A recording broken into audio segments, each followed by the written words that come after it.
Good morning mga Reveals. Papakita ko po sa inyo kung paano ko ginagawa ang aking trending na toasted siopaw o baked toasted siopaw. Ganito po yung ginagawa ko na. Yan, pag na paalsa na po yan ng 1 hour, ayan na po, plastic na siya. Lalagay ko po description box, ang mga ingredients ng mga Reveals.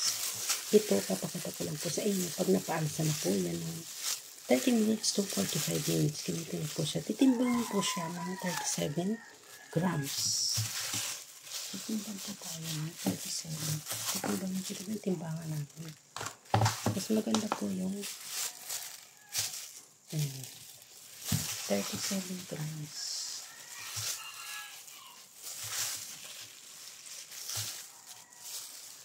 Ayan, 37. Ganito po siya. Ito ko po sa inyo kung paano namin ginagawa ang aming trending na baked toasted siopaw. Bibilogin ko lang po ganyan para maging makinis po mga sa videos.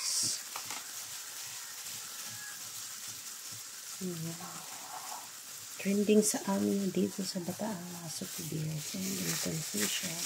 Hindi ko na ginagamitan ng rolling pin. Gagamitan ng aking pamilya sa videos. Linalagyan ko yan ng chicken or pork, ham and cheese. Mimili po yung customer, tapos ganyan po.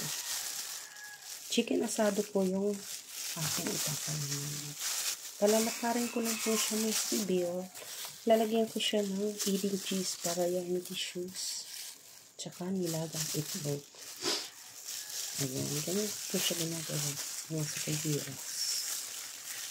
Ayan. Ganyan lang. Tinyawan. Super yummy ang aming baked toasted siopaw mga Reveals. Super lambot po ng tinapay. May kasama na po siyang sauce sa isang box. For only 160 lang po yan mga Reveals. Sulit na sulit. Magandang pang regalo, pang baon. Pakikinisin ko po ulit siya ganyan mga Reveals.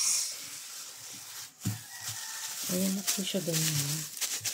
Pagkayari po niya, ilalagay ko na siya sa isang tray or plancha. Ayan. Paalsa na ko yan 30 to 45 minutes or hanggang magdoble yung size. Ayan na yung aming toasted. Papakita ko po sa inyo mamaya kung paano siya maluluto.